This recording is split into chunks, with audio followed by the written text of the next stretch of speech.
నమస్కారం. మహాత్మాగాంధీ జీవితం గురించి మనకు చాలా తెలిసిన అనుకుంటాం.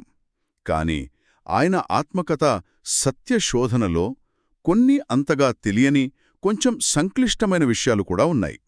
ఈరోజు మనం అలాంటి ఒక అధ్యాయంలోకి కాస్త లోతుగా వెళదాం. అవును, మనం ముఖ్యంగా సత్యశోధనలోని 9వ అధ్యాయం ఒక విషాదం కొనసాగింపు అ ట్రాజెడీ కంటిన్యూడ్ లోని కొన్ని భాగాలను చూడబోతున్నాం. ఇది గాంధీజీ యువకుడుగా ఉన్నప్పుడు ఆయన నైతిక ఎదుగుదలలో ఎదురైన కొన్ని కీలకమైన సంఘటనల గురించి చెబుతుంది.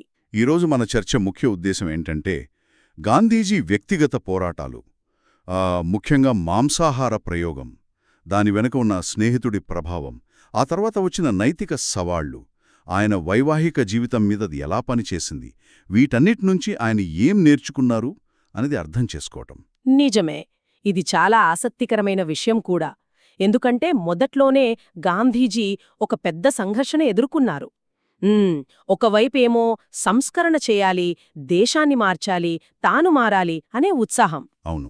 మరోవైపేమో తల్లిదండ్రులకు తెలియకుండా ఒక దొంగలాగా ఈ పని చేయాల్సి వస్తోందే అనే సిగ్గు, అపరాధభావన.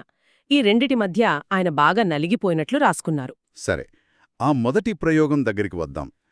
తన స్నేహితుడు ప్రోత్సహిస్తే గాంధీజీ మొదటిసారి మాంసం రుచి చూశారు కదా, ఆ అనుభవం ఎలా జరిగింది?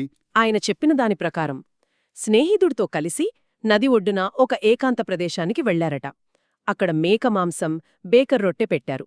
జీవితంలో మొదటిసారి చూసిన ఆ మాంసంగాని, ఆ రొట్టెగాని రెండూ ఆయనకు నచ్చలేదు, రుచించలేదన్నమాట. అస్సలు.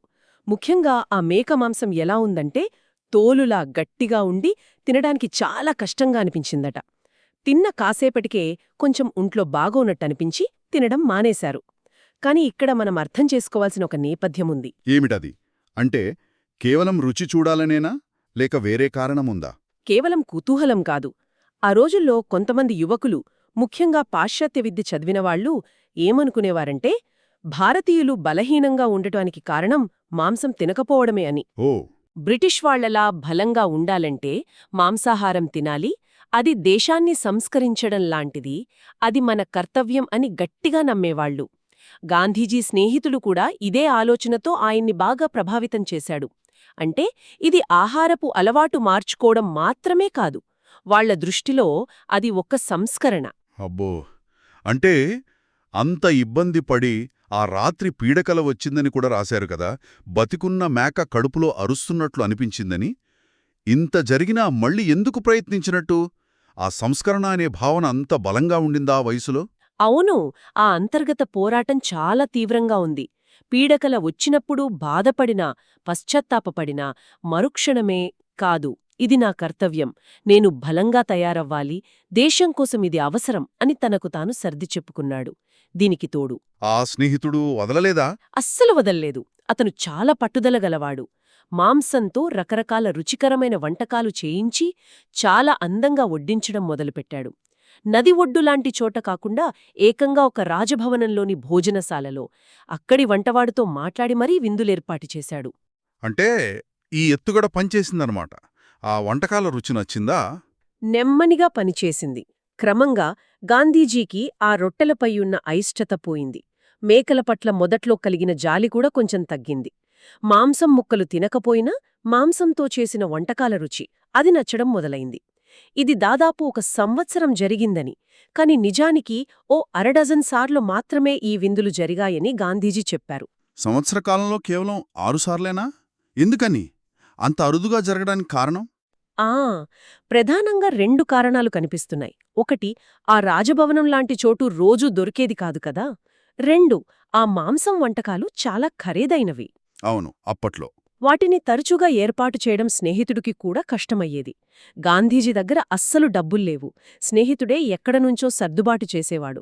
కాని అతని దగ్గర కూడా డబ్బులెప్పుడూ ఉండేవి కాదు. అందుకే ఈ సంస్కరణా ప్రయోగం చాలా రహస్యంగా అప్పుడప్పుడు మాత్రమే సాగిందన్నమాట. ఈ రహస్య విందులకు వెళ్ళినప్పుడు ఇంట్లో భోజనం మానేయడం, తల్లి అడిగితే అబద్ధాలు చెప్పడం, ఆకలి లేదు, అజీర్తిగా ఉంది అని, ఇది ఆయన్ని మానసికంగా చాలా కుంగదీసినట్లుంది గదా. ఖచ్చితంగా ఆ అపరాధ భావన ఆయన్ని తీవ్రంగా బాధించింది. తల్లితో అబద్ధం చెప్పిన ప్రతిసారీ గుండె తరుక్కుపోయిందని ఆయనే రాసుకున్నారు. ఒకవేళ ఈ నిజం తల్లిదండ్రులకు తెలిస్తే వాళ్ళు ఎంత కుమిలిపోతారో ఎంత దిగ్భ్రాంతి చెందుతారో అనే భయం ఆయన్ని వెంటాడింది. అంటే ఈ అపరాధ భావనే చివరికి నిర్ణయం తీసుకునేలా చేసిందా?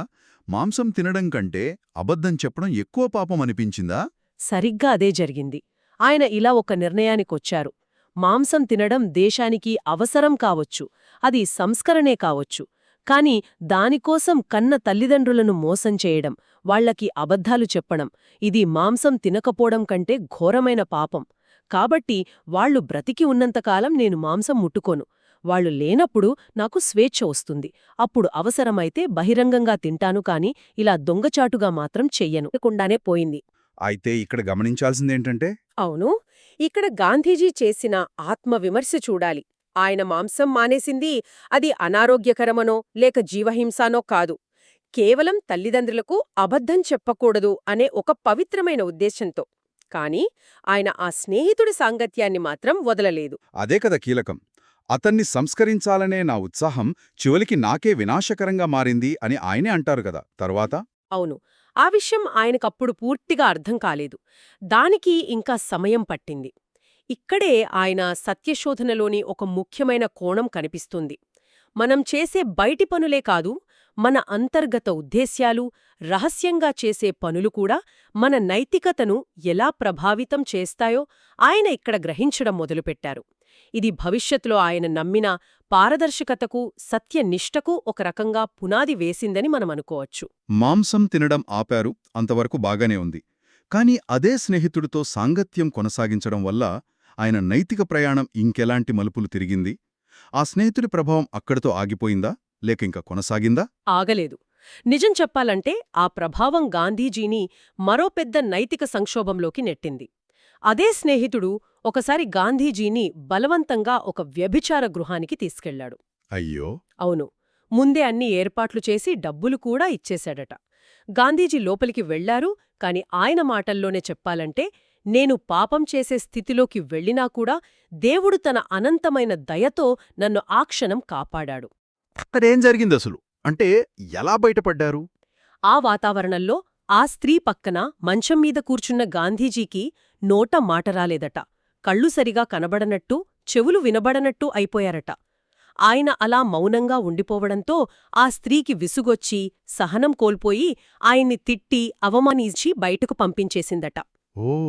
ఆ క్షణంలో తన పురుషత్వం దెబ్బతిన్నట్లనిపించి సిగ్గుతో భూమిలోకి కృంగిపోవాలనిపించిందని గాంధీజీ రాశారు. కాని అదే సమయంలో శారీరకంగా పాపం చెయ్యకుండా దేవుడు కాపాడినందుకు కృతజ్ఞత చెప్పుకున్నారు. ఇలాంటివి ఒకటి కాదు, ఇంకో 4 సంఘటనలు తన జీవితంలో జరిగాయని, చాలాసార్లు తన ప్రయత్నం వల్ల కాకుండా తన అదృష్టమే తనను కాపాడిందని ఆయన ఒప్పుకున్నారు. అంటే పాపం చెయ్యలేదు, కాని ఆ ఆలోచన రావడం, అలాంటి పరిస్థితిలోకి వెళ్లడమే ఒక నైతిక పతనం అని గాంధీజీ భావించడం. ఇది ఆయన భవిష్యత్తు సిద్ధాంతాలకు, అంటే సత్యం, అహింస లాంటి వాటికి బీజం లాంటిదా? నిస్సందేహంగా. శారీరకంగా తప్పు జరగకపోయినా మనసులో ఆ కోరిక ఉండటం, అలాంటి చోటికి వెళ్లడమే నైతికంగా తప్పు అని గాంధీజీ విశ్లేషించుకోవటం చాలా ముఖ్యం. ఇది ఆయన సత్యం అనే భావన ఎంత విస్తృతమైనదో చూపిస్తుంది. కేవలం మాటల్లో, చేతల్లోనే కాదు, ఆలోచనల్లో కూడా పవిత్రంగా ఉండాలనే ఆయన అన్వేషణకు ఇది ఆరంభమని చెప్పొచ్చు.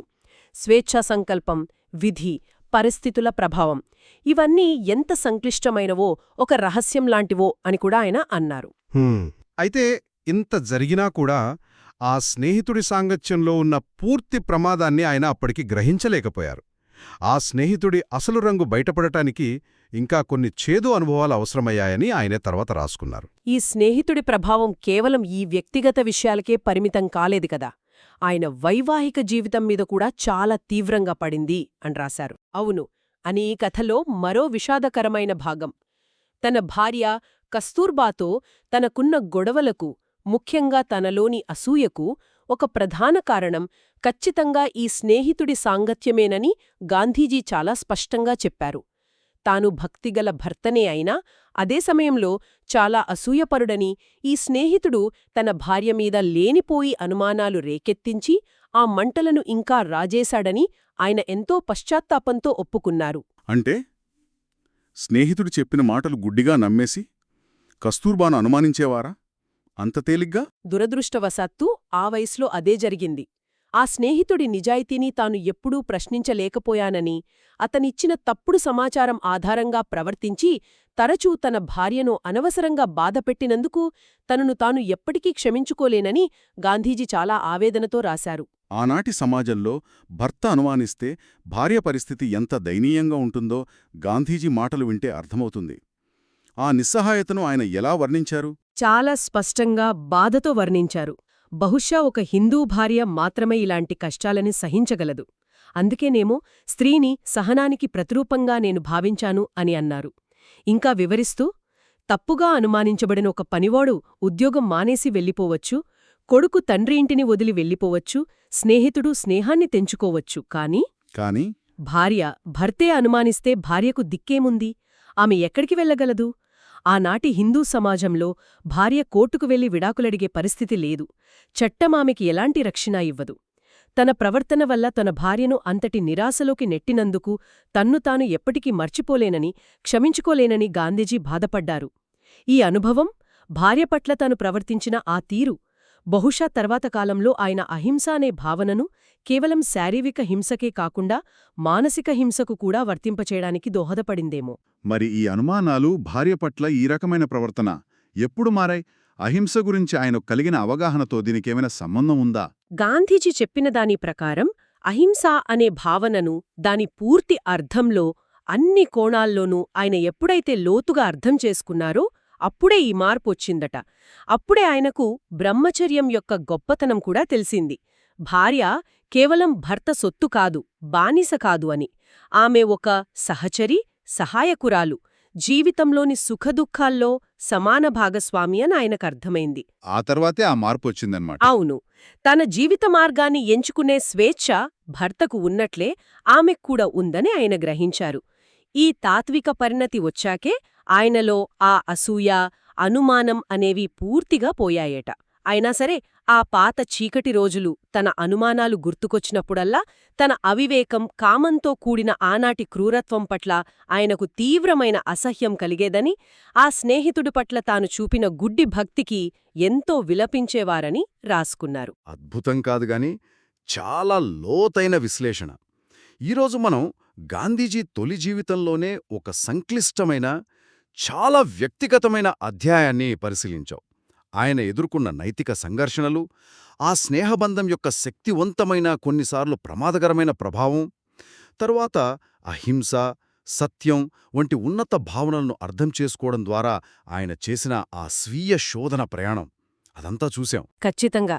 ఈ అధ్యాయం స్నేహం, గుడ్డి నమ్మకం, ఆత్మపరిశీలన ఎంత ముఖ్యమో మనకు చెబుతుంది. చేసిన తప్పులను, ముఖ్యంగా నైతిక తప్పిదాలను నిజాయితీగా ఒప్పుకోవడం, వాటి గురించి లోతుగా ఆలోచించడం వ్యక్తిగత ఎదుగుదలకు ఎంత అవసరమో ఇది స్పష్టం చేస్తుంది. ఈ మొదట్లోని సంఘర్షణలు, పొరపాట్లు, ఆ తర్వాత ఆయన గట్టిగా నమ్మిన సిద్ధాంతాలకు, ఆయన పారదర్శక జీవితానికి బలమైన పునాది వేశాయని చెప్పొచ్చు. నిజమే. ఒక్కొక్కసారి ఆశ్చర్యం వేస్తుంది. ఒక వ్యక్తి జీవితంలోని ఆరంభదశలో ఎదురైన సంక్షోభాలు, చేసిన తప్పులు, కొన్ని బంధాలు, వారి భవిష్యత్తు ఆలోచనలను, వారి ప్రజాజీవితాన్ని ఎంత లోతుగా, ఎంత ఊహించని విధంగా మలుపు తిప్పుతాయో కదా. గతాన్ని, అందులోని వైఫల్యాలను కూడా నిజాయితీగా ఎదుర్కోవడం, వాటినుంచి పాఠాలు నేర్చుకోవడం, భవిష్యత్తును నిర్మించుకోవడానికి ఎంత బలమైన పునాది అవుతుందో గాంధీజీ జీవితంలోని ఈ భాగం మనకు మరోసారి గుర్తుచేస్తోంది.